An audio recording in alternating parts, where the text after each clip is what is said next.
자, 첫 번째 경기 이제 브라이튼 대 첼시. 자, 우선 브라이튼 같은 경우에는 미토마, 퍼거슨, 그리고 하인셰르드. 그다음에 이제 수비수에서 바네케, 그리고 이제 벨트만 등 주축 선수들의 지금 결장이 많은 편이에요. 자, 심지어 지금 주앙 페드로까지 결장 의심이 사항이다, 이렇게 좀 말씀드려보고, 그리고 이제 첼시 같은 경우에는 최근 라인업과 비교했을 때 좀 엔소 정도만 결장 중인 사항입니다. 그리고 안드로메달님 반갑습니다. 네, 그렇죠. 자, 그리고 뭐 첼시 같은 경우에는 뭐 이제 또 이전에 비해 좀 주전 선수들이 많이 돌아왔다 보니까 뭐 거의 지금 완전체 전력을 갖춘 상태죠. 네. 자, 아무튼 이렇게 좀 양 팀의 좀 결장자 및 이런 좀 결장 의심에 대해서 말씀드려봤습니다. 자, 일단 이제 브라이튼 같은 경우에는 최근 빌라 상대로 이기거나 뉴캐슬 상대로 원정에서 무승부를 거두며 조금씩 살아나는 모습을 이제 보이고 있지만, 남은 리그 경기가 크게 지금 의미가 없기 때문에 동기부여 면에서는 다소 떨어지는 편입니다. 네. 뭐 지금 뭐 이제 이긴다고 해도 뭐 컨퍼런스 리그 진출도 이제 좀 불가능하기 때문에 사실상 뭐 브라이튼한테는 남은 리그 경기가 그렇게 크게 지금 의미가 없다고 볼 수 있어요. 자, 이런 브라이튼이라 볼 수 있고, 그리고 원정팀 이제 첼시 같은 경우에는 현재 3연승 중으로 상세를 타고 있고, 최근에 이제 은쿤쿠, 그리고 리스 제임스, 그리고 이제 티아고 실바 등 주축 선수들이 다수 돌아오면서 전력이 더 막강해졌습니다. 네. 아이고, 글로벌님 반갑습니다. 네.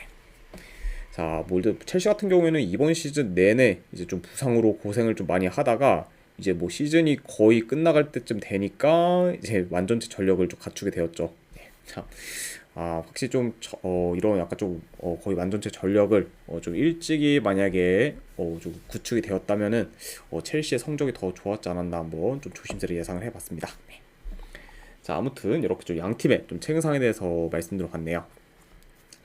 자, 일단 뭐 전반적으로 이 경기 같은 경우에는 양 팀이 좀 점유율 면에서는 어느 정도 비슷할 수는 있지만 공격 전개나 메이킹 능력에서는 현재 첼시가 많이 지금 앞서기 때문에 브라이튼에 비해 공격에서 더 두각을 나타낼 수 있고, 그리고 첼시 같은 경우에는 지금 주축 수비수들이 전부 돌아왔기 때문에 수비에서도 보다 더 안정감을 좀 보여줄 수 있습니다. 네. 그러니까 뭐 현 상황에서 뭐 공수 방면에서 이제 좀 우세한 모습을 좀 보일 수 있는 첼시다, 이렇게 볼 수 있을 것 같네요. 자, 물론 뭐 이제 브라이튼도 최근 흐름이 나쁘진 않지만 이제 추가적인 전력 누수로 인해 전력이 더 지금 약해졌고, 그리고 첼시의 좀 최근 폼과 그런 좀 기세, 그리고 이제 주축 선수들이 대거 돌아온 전까지 다 고려하면은 이거는 원정이라 해도 첼시 사이드를 보는 게 조금 더 낫지 않나 생각을 해봅니다. 자, 그래서 저는 이 경기는 승패를 본다고 하면은 첼시 사이드 보는 경기로 가져와 보도록 하고, 3.5 기준을 본다고 하면은 언더 사이드로 접근하도록 할게요. 그래서 첼시 승에 3.5 기준 언더로 접근하도록 하겠습니다. 자, 그 다음에 이제 맨유 대 뉴캐슬 경기. 자, 일단 맨유 같은 경우에는 이제 맥가이어, 그리고 바란, 그리고 이제 린델로프 등 여전히 좀 수비에서의 전력 누수가 큰 편입니다. 자, 게다가 뭐 추가로 이제 부페와 레시포드도 결장 의심이 상황이죠. 자, 아무튼 여전히 좀 결장자가 많은 그런 맨유라 볼 수가 있고, 그 다음에 이제 뉴캐슬 같은 경우에는 현재 지금 수비수의 포트만, 그리고 이제 미드필더의 마일리 등이 좀 결장 중입니다. 자, 그리고 그 외에 이제 이삭, 칼럼 윌슨 같이 좀 핵심 공격수들의 약간 좀 결장 의심 이슈가 있고, 그리고 이제 셰어까지도 지금 결장 의심이 상황이다, 이렇게 말씀드릴 수 있을 것 같아요. 자, 그러니까 양 팀 다 좀 어느 정도 좀 전력 누수가 있는 그런 좀 상태라고 볼 수 있습니다. 자, 우선 이제 맨유 같은 경우에는 직전 경기 아스날 상대로 패배를 하면서 현재 좀 연패 중에 있고, 전체적으로 좀 저조한 폼을 보이고 있습니다. 네. 자, 게다가 이제 맨유 같은 경우에는 최근 부패가 없다 보니까 더더욱 좀 빌드업이 잘 안 되면서 공격에서도 이제 그닥 힘을 못 쓰고 있죠. 자, 그리고 이제 원정팀 뉴캐슬 같은 경우에는 최근 3경기 기준 2승 1무로 페이스가 좋긴 하지만 직전 경기 홈에서 브라이튼 상대로 무승부를 거두며 좀 다소 아쉬운 결과를 만들었습니다. 네. 그러니까 뭐 현재 뭐 유캐슬 같은 경우에는 5위권 경쟁을 하고 있는데 그 과정 중에서는 브라이튼을 좀 반드시 좀 잡았어야 할 만한 그런 좀 매치인데 그걸 놓친 거는 유캐슬 입장에서 좀 타격이 크지 않나 생각을 해봐요. 네. 자, 그러니까 앞으로 좀 남은 경기들이 더 중요한 그런 유캐슬이라고 볼 수 있습니다. 네. 자, 일단 뭐 최근 맨유 같은 경우에는 여전히 좀 전력 손실도 크고 그리고 빌드업이나 이런 운영 면에서도 다소 좀 떨어지기 때문에 홈이라 해도 현재 유캐슬 상대로 주도권을 가지기는 어려울 수 있다고 봐요. 네. 게다가 뭐 오히려 좀 최근 그런 좀 공격 전개나 이런 좀 빌드업 부분에서는 유캐슬이 더 지금 좋기 때문에 요 경기는 뭐 오히려 뭐 뉴캐슬이 공격에서 더 주도를 하며 좀 유리하게 경기를 풀어가도 이상할 게 없는 경기지 않나 생각을 해봐요. 네. 그러니까 약간 전체적으로 좀 원정이라 해도 뉴캐슬이 좀 더 유리하게 풀어갈 만한 경기다 이렇게도 말씀드려 봅니다. 자, 물론 뭐 이제 좀 맨유가 홈이고 그리고 솔직히 뭐 네임드적인 측면에서는 당연히 뭐 뉴캐슬보다는 당연히 좀 높다고 볼 수는 있지만 현재 뭐 흐름, 뭐 약간 좀 경기력적인 부분은 오히려 뉴캐슬이 더 좋기 때문에 이런 약간 좀 점을 더 고려해서 요거는 또 약간 좀 원정이라 해도 뉴캐슬 사이드를 보는 게 좀 더 낫지 않나 한번 생각을 해봐요. 네. 그래서 저는 이 경기는 내 승패를 본다고 하면은 이제 뉴캐슬 승을 보긴 하지만 그렇다고 만약 뉴캐슬이 이긴다고 해도 뭐 대승까지 좀 장담하기는 많이 어렵기 때문에 이거는 뭐 고배당으로 가져가실 분들은 네, 햄무 정도 도전하는 경기 요 정도로만 한번 보도록 할게요. 네. 그래서 이 경기는 저는 뉴캐슬 승에 고배당 햄무로 접근해 보도록 하겠습니다. 자, 이렇게 일단 제 EPL 경기는 마무리되었고 그 다음에 이제 라리가 경기 라요 대 그라나다. 자, 일단 라요 같은 경우에는 지금 큰 결장자는 없습니다. 그리고 이제 그라나다 같은 경우에는 현재 지금 핵심 공격수인 지금 우준이가 결장 중인 상황이에요. 그러니까 확실히 좀 전력적 손실은 그라나다가 더 큰 지금 상황이라 볼 수 있습니다. 자, 일단 이제 라요 최근 3경기 기준 이제 1무 2패로 현재까지 좀 승리한 경기가 없고 그리고 3경기 연속 무득점 중으로 골가뭄에 시달리고 있어요. 네. 그러니까 뭐 라요는 뭐 이번 시즌 좀 통틀어 평가를 했을 때 라리가 내에서 공격력이 이제 많이 떨어지는 팀들 중 이제 한 팀이라고 이제 보시면 될 것 같고 그리고 이제 그라나다 최근 무패 행진을 이어가다가 이제 세비야와 레알 마드리드 상대로 대패를 당하면서 좀 전체적인 흐름이 지금 끊긴 상황입니다. 네. 그러면서도 이제 그라나다 역시 지금 강등이 거의 뭐 유력한 상황이라고 볼 수 있죠. 네.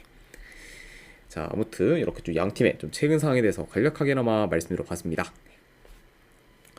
자, 일단은 전반적으로 지금 라유의 그런 공격 전개가 딱 좋지 못해요. 네. 그리고 이제 그라나다 역시 이제 홈과 달리 원정에서는 좀 득점력이 저조하고 그러면서 또 공격 전개가 이제 좀 좋지 못하기 때문에 이 경기가 약간 좀 다소 좀 답답한 양상으로 좀 흘러갈 수도 있지 않을까 생각을 해봐요. 자, 게다가 뭐 이제 뭐 라요도 라요지만 그라나다도 원정에서는 롱볼 비중이 좀 높은 편이기 때문에 이런 점을 좀 고려했을 때는 다소 좀 루즈하게 흘러갈 수도 있다 이렇게도 말씀드려 봅니다. 자, 그래도 이제 그라나다 같은 경우에는 이번 경기 이제 이기지 못하면은 거의 강등이 확정되기 때문에 라요에 비해 더 적극적으로 좀 공격에 나설 것으로는 봐요. 네. 아무튼 이렇게 좀 전반적인 경기 흐름에 대해서도 말씀드려 봤네요. 자, 일단 물론 뭐 이제 라요가 홈이고 그리고 그라나다가 원정에서 지금 경기력이 많이 안 좋기 때문에 어느 정도 좀 라요가 유리한 부분이 있다고 봐요. 네.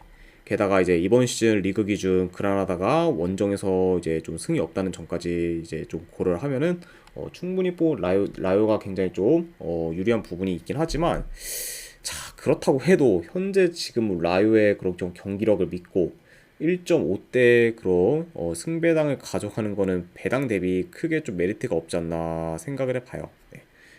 오히려 뭐 이런 경기가 뭐 그라나다가 확 좀 반전의 결과를 만들어도 전혀 이상할 게 없는 그런 좀 경기이기 때문에 이런 점을 고렸을 때는 1.5대 라요 정배 사이드는 그다지 좀 큰 메리트가 없지 않나 생각을 해봅니다. 그래서 저는 요거는 승패를 본다고 하면은 배당대를 했을 때 그라나다 프랜슨 보는 경기. 네. 안 그래도 언어바로 접근하실 분들이 요거는 언더 쪽으로 접근하는 경기로 가져가는 게 낫지 않나 생각을 해봐요. 네. 일단 뭐 라이오도 지금 공격 정리가 많이 안 좋고 원정 그라나다는 뭐 공격이 완전 좀 침체된 상태이기 때문에 이런 약간 양 팀의 공격력을 고려했을 때는 언더까지도 보는 경기다 이렇게 말씀드려 봅니다. 자, 아무튼 이렇게 이제 라이오와 그라나다 경기가 마무리가 되었고, 그 다음에 이제 세비야 대 카디스 경기. 자, 일단 세비야 같은 경우에는 최근 라인업과 비교했을 때 지금 주전 수비수 1명, 미드필더 2명, 지금 공격수 1명이 좀 결장 중입니다. 그러니까 좀 전체적으로 좀 전력 누수가 큰 그런 세비야라고 볼 수가 있고, 그리고 카디스 같은 경우에는 지금 주전 미드필더 1명이 결장 중이에요. 자, 이렇게 양 팀의 결정자 이슈에 대해서 간략하게나마 말씀드려 봤습니다.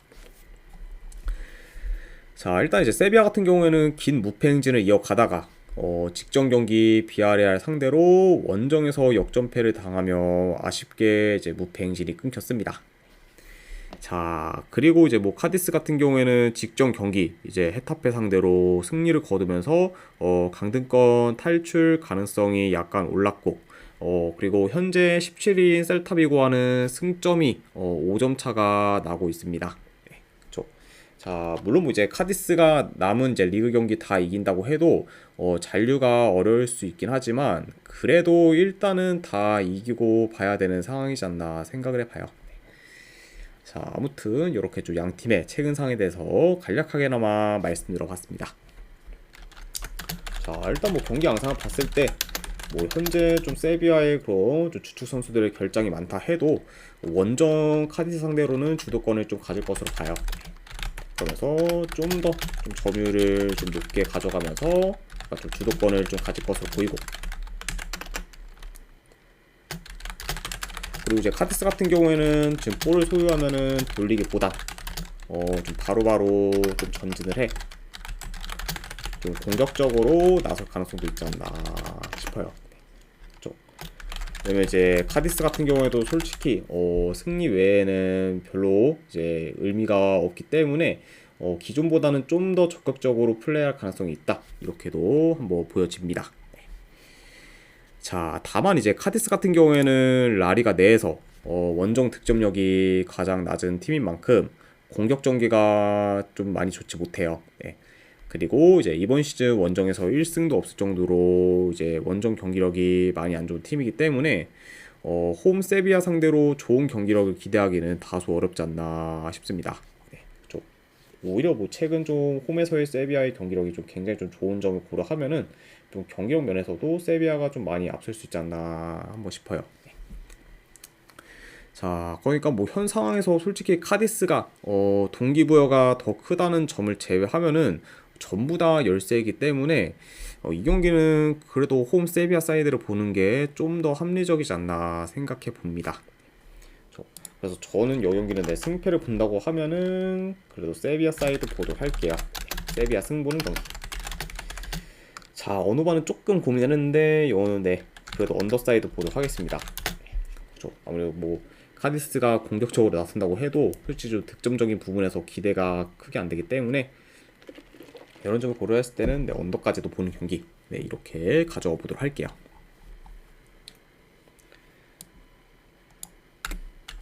자, 그 다음에 이제 헤타페 대 아틀레티코 마드리드. 자, 헤타페 같은 경우는 주전 풀백 1명, 그리고 지금 공격수 1명이 결장 중입니다. 자, 특히 이제 팀 내 득점 1위 공격수인 마요랄이 여전히 결장 중인 그런 헤타페라 볼 수 있고, 그리고 아틀레티코 마드리드 같은 경우에는 주전 풀백 1명이 결장 중입니다. 자, 이렇게 양 팀의 좀 결장자에 대해서 간략하게나마 말씀드려 봤네요. 네. 자, 우선 이제 홈팀 헤타페 같은 경우에는 현재 리그 10위에 위치해 있습니다. 네.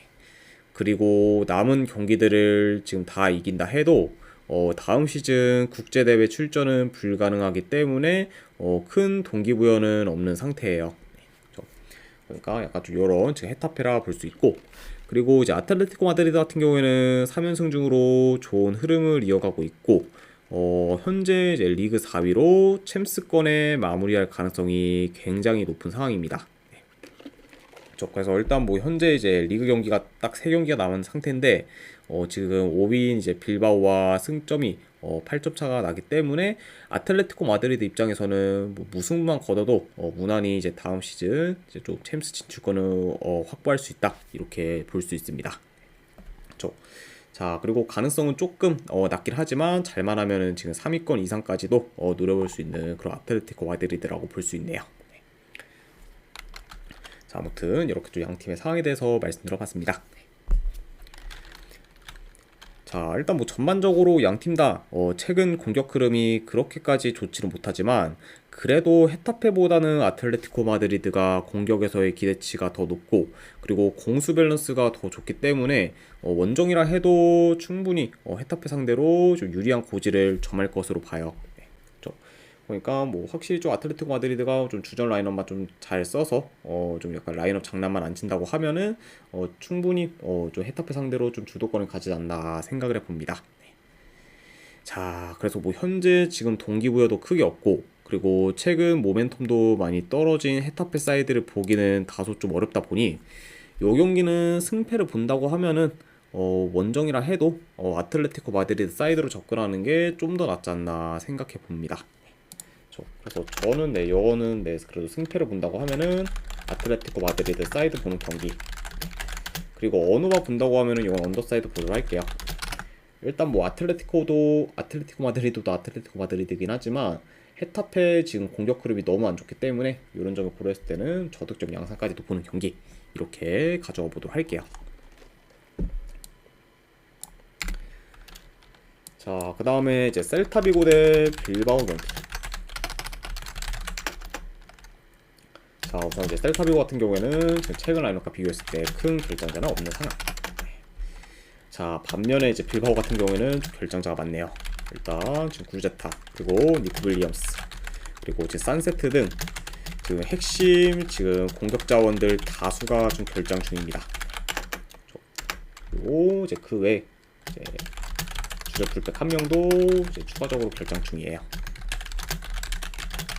자, 그만큼 지금 공격에서의 그런 전력 누수가 굉장히 큰 지금 빌바오라고 볼 수 있습니다. 자, 아무튼 이렇게 좀 양팀의 결정자에 대해서 간략하게나마 말씀드려봤고 자, 일단 지금 셀타비고 같은 경우에는 원정에서는 3연패 중으로 원정 성적이 좋지 않지만 홈에서는 4경기 연속 무패 행진을 이어가는 중으로 좀 강한 면모를 보이고 있어요.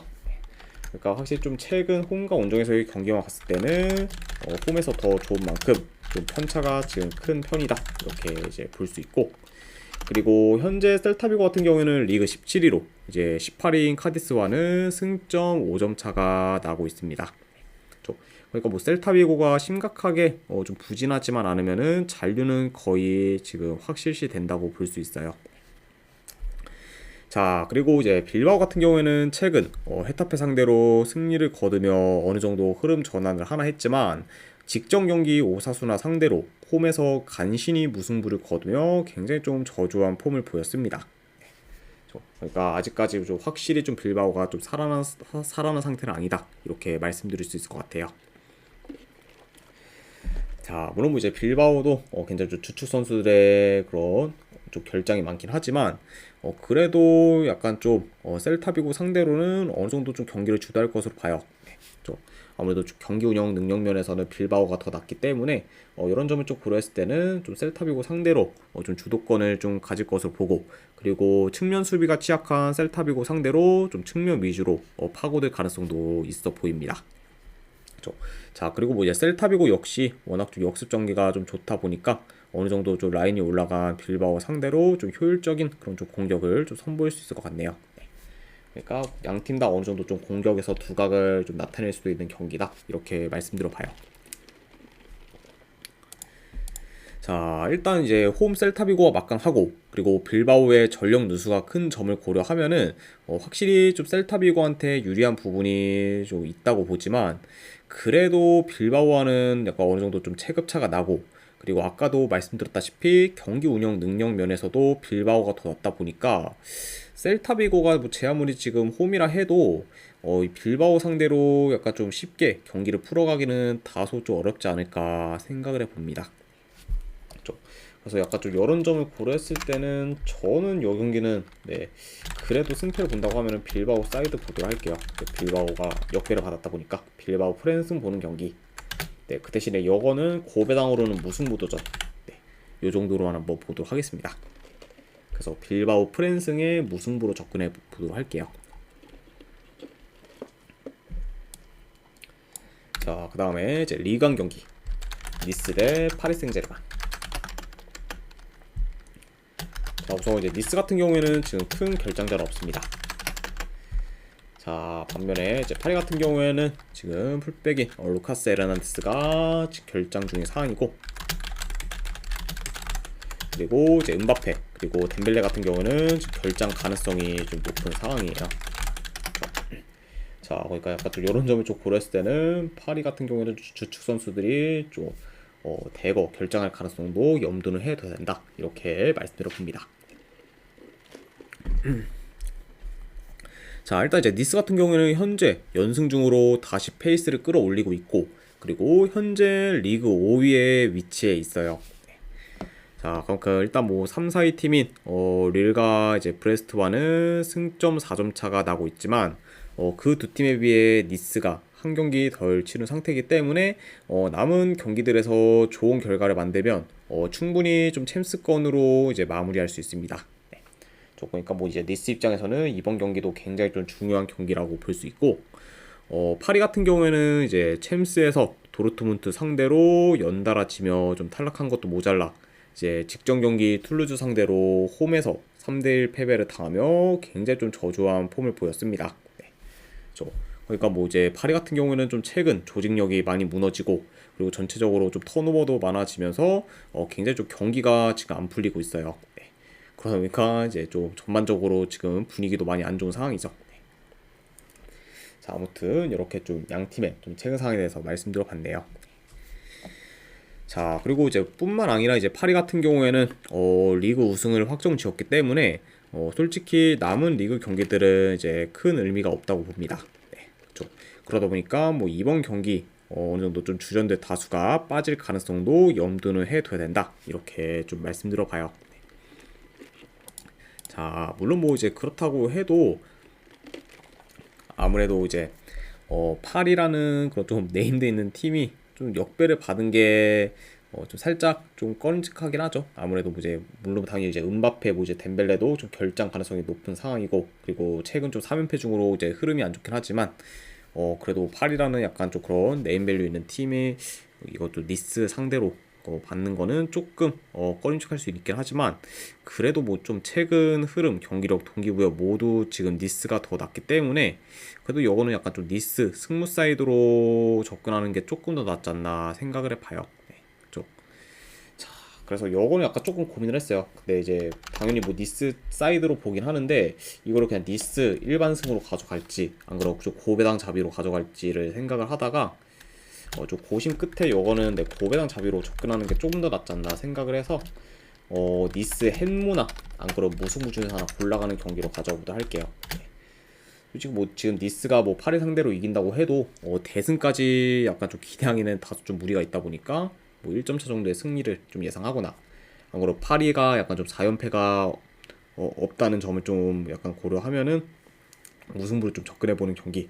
네, 이렇게 한번 경우의 수를 이렇게 좀 찾아보고, 안 그러면 이건 언어반인데 본다고 하면 오버사이드로 접근하도록 할게요. 네. 그래서 니스 햄무알부 안 그러면 2.5 기준 오바로 가져가 보도록 하겠습니다.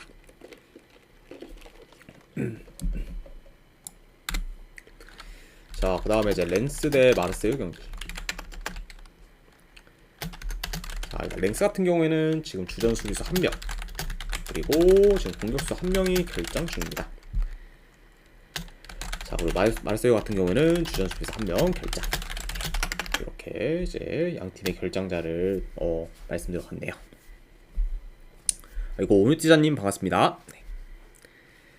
자, 우선 이제 랭스 일단 6경기 연속 승이 없는 상태로 분위기가 그다지 좋지 못해요. 네. 그리고 이제 랭스 역시 이제 남은 리그 경기들이 크게 의미가 없는 상황입니다. 그러니까 뭐 좀 최근 좀 폼도 안 좋고 좀 동기부여도 지금 없는 그런 랭스라고 볼 수 있고, 자, 그리고 이제 원정팀 마르세유 같은 경우에는 현재 리그 8위에 위치해 있습니다. 네. 그리고 이제 남은 좀 경기 결과들에 따라서 6위까지도 지금 노려볼 수 있는 상황이에요.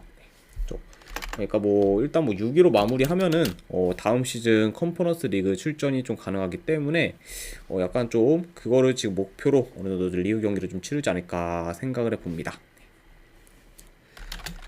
자, 일단 뭐 전반적으로 양 팀 다 좀 템포가 빠른 편에 속하기 때문에 어느 정도 좀 템포 빠른 경기로 이제 흘러갈 수 있다고 봐요. 그리고 전반적으로 두 팀 다 좀 수비 또한 뭐 그다지 좀 좋지 못하기 때문에 어느 정도 실점 위험도 좀 클 수 있습니다. 자, 그래도 현재 지금 랭스보다는 마르세유의 폼이 더 좋을 뿐더러 동기부여도 크고, 그리고 상대 전적에서도 마르세유가 랭스 상대로 4연승 중으로 지금 극강의 모습을 보이고 있어요. 그러니까 약간 좀 이런 부분들을 다 고려하면은 현재 지금 마르세유가 더 우세한 요소가 많지 않나 생각을 해봅니다.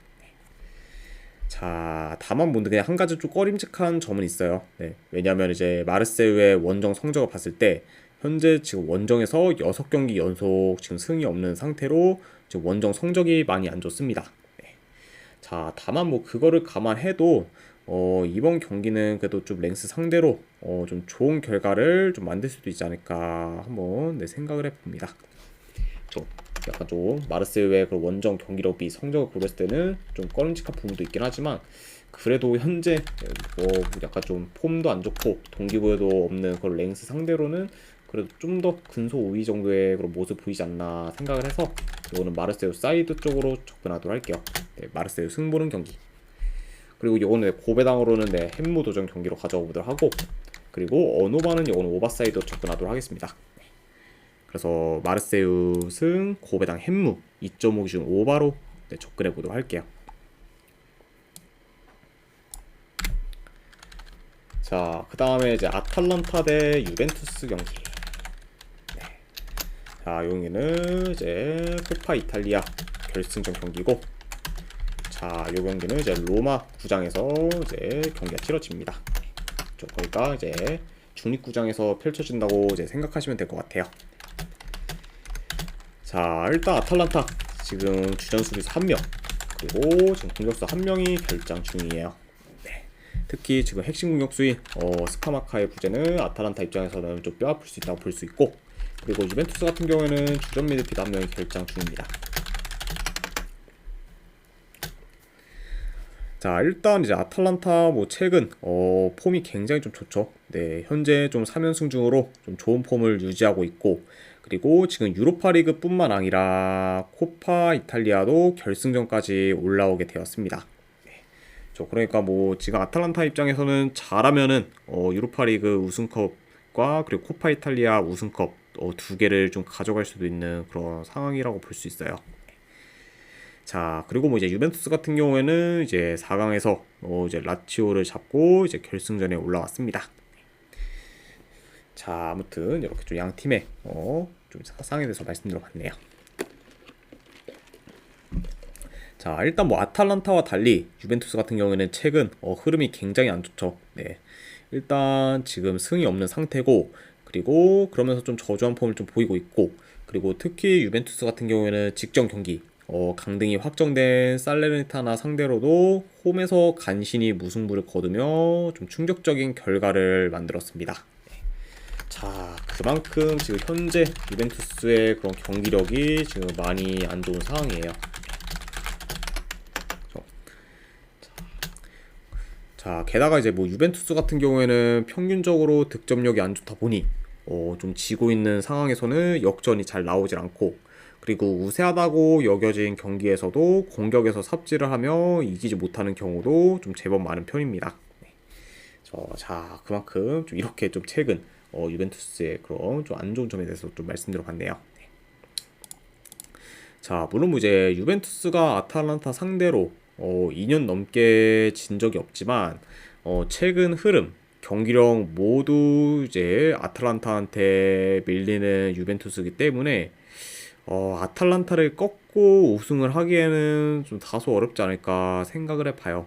네, 저 그러니까 아무래도 좀 최근 약간 좀 경기력 흐름 이런 거 다 지금 아탈란타가 훨씬 더 낫기 때문에 이런 점을 고렸을 때는 지금 뭐 유벤투스를 볼 만한 그런 좀 상황은 거의 없지 않나 싶어서 네, 어차피 이게 또 아탈란타 역배로 받았죠. 네, 그럼 이거는 아탈란타 대 프랑스 쪽 보도록 할게요. 아탈란타 프랑스 보는 경기. 그리고 어느 반은 네, 가져간다고 하면 이건 언더사이드로 접근하도록 하겠습니다. 그래서 아탈란타 프랜승의 2.5 기준 언더로 가져가 보도록 할게요.